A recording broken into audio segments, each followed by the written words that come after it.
Bună ziua, copii! Bună ziua!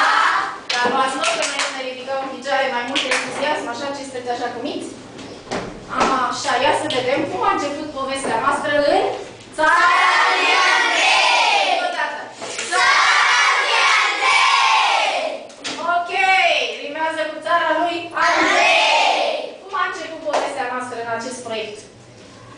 Cum a început prima dată? Ce-am făcut? Vlad, spune! A început atunci când am fost invitați în laboratorul de biologie de către câțiva voluntari.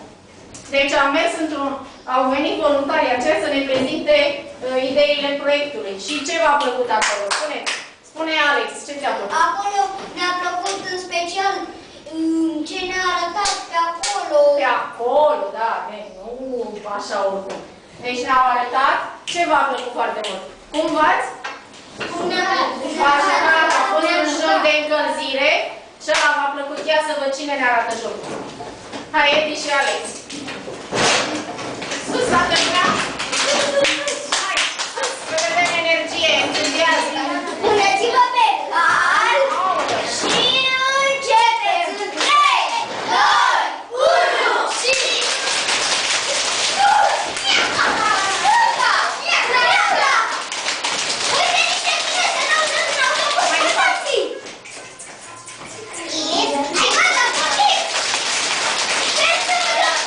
Bravo, bravo!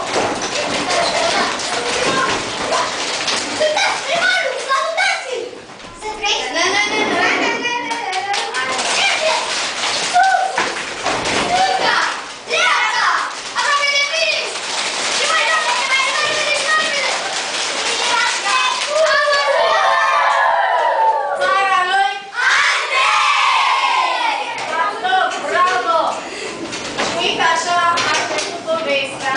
Cu ce idei ați venit voi pentru a realiza un proiect? Ce idei ați avut?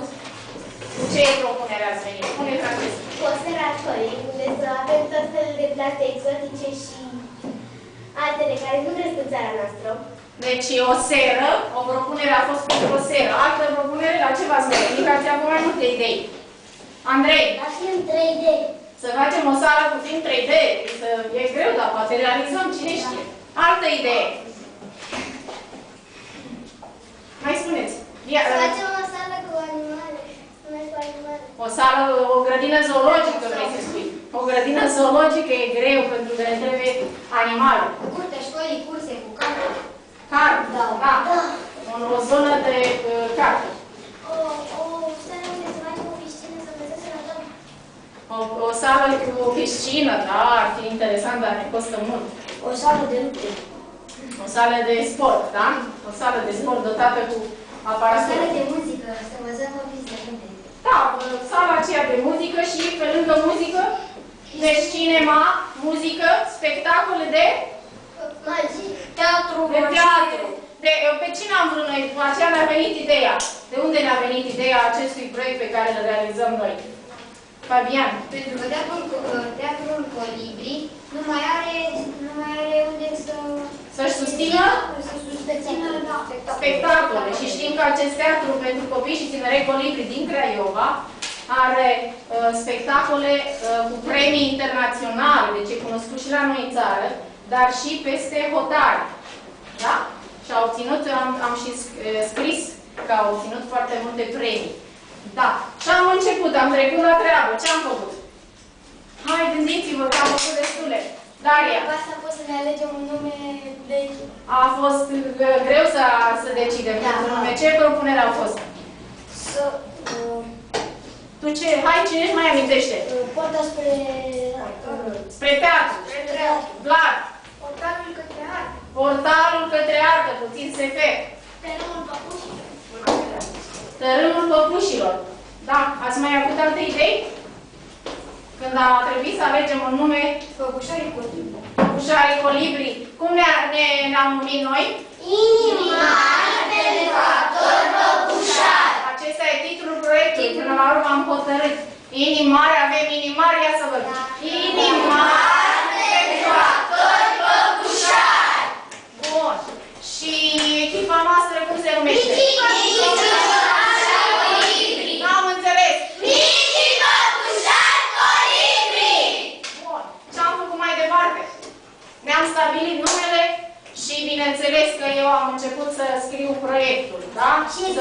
parcurg acele etape, am stabilit și numele echipei și ce am făcut mai departe.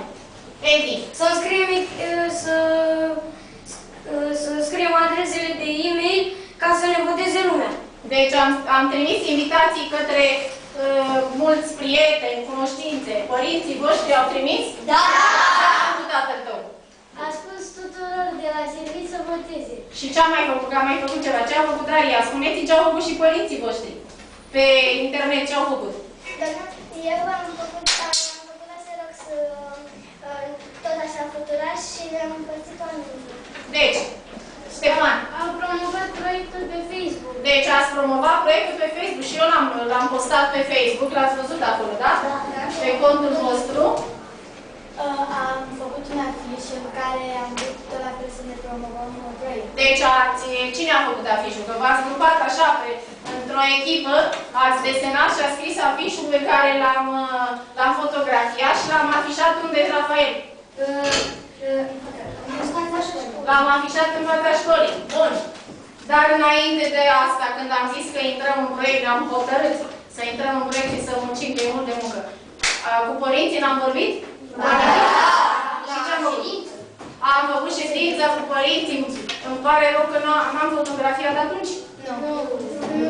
Trebuie să avem poze. Ia să căutați niște poze de la ședință, că trebuie să fi făcut niște poze ca să arătăm că am făcut ședința cu videoproiectorul și v-am prezentat tuturor ideea acestui proiect ca să putem să începem să intrăm în proiect și ați fost toți de acord, da? Când ați fost cu fluturașii, a cui a fost ideea? Daria, spune. Daria, da? Acasă nu știam ce să mai fac și mi-a venit ideea să fac un fluturaș în care mi-am dorit să scriu niște rânduri în care să promovez proiectul. Apoi, împreună am convins câțiva colegi. Deci ați format o echipă și ați plecat? Am plecat la Xerox. Ați copiat fluturașii? Iar apoi am împărțit oameni. Deci ați format o echipă, v-ați întâlnit în fața școlii și ați plecat? Unde ați fost colinat?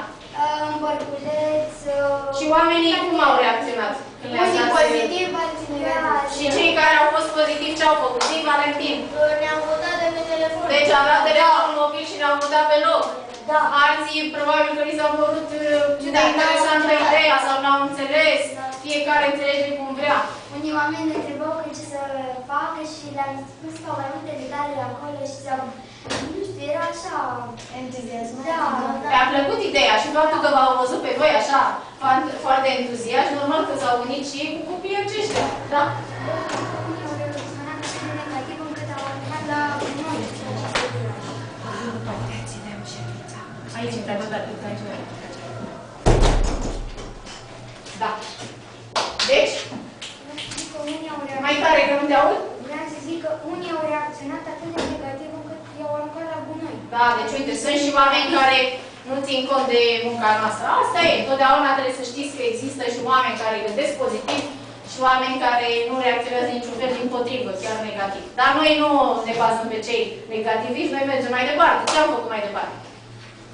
Vreau să vă mai spun că unii oameni, când le-am dat fluturașii, au sunat la copiilor să voteze. Foarte frumos! Ideea este că ne-am fi dorit să avem cât mai multe voturi. Oamenii probabil au griji foarte multe și au uitat de proiectul nostru, dar noi susținem în continuare proiectul în...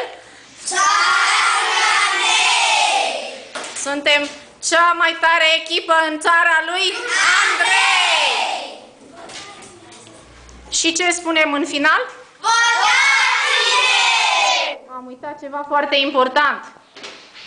Ce s-a întâmplat astăzi? Am uitat să spunem ce e foarte important. Cine ne spune ce s-a întâmplat astăzi? Dana? Tu nu vrei să ne spui?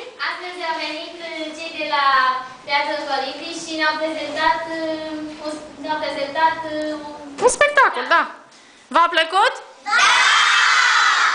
Deci noi încercăm să-i ajutăm să-și susțină spectacolele și la noi în școală, dacă reușim să înființăm această sală de teatru în incinta școlii noastre, îi vom ajuta să-și susțină cât mai multe spectacole pentru că merită. Sunt actori care au o vechime foarte mare în domeniul actoriei și chiar merită să fie primiți în mijlocul nostru. Îi ajutăm. Asta a fost ideea proiectului nostru, să ajutăm Teatrul pentru Copii și Tineret Colibri. Și acum, chiar că terminăm cu o încălzire iar? Da! Ia! V-a plăcut asta foarte mult, da? Rămâneți aici în față voi? Mai în față aici să vă văd și pe voi? Puneți-vă pe cai și încep! 2, 1, start! Mai în față! Stânga! Dreapta! Treceți pe jos obstacole! Săriți! Stânga! Dreapta! Uitați ăștia chinezi care coboară! Ai să zaint! Ai să zaint! Stânga! Dreapta! Săriți! Săriți! Uitați primarul! Salutați-l! Săriți! Stânga! Dreapta!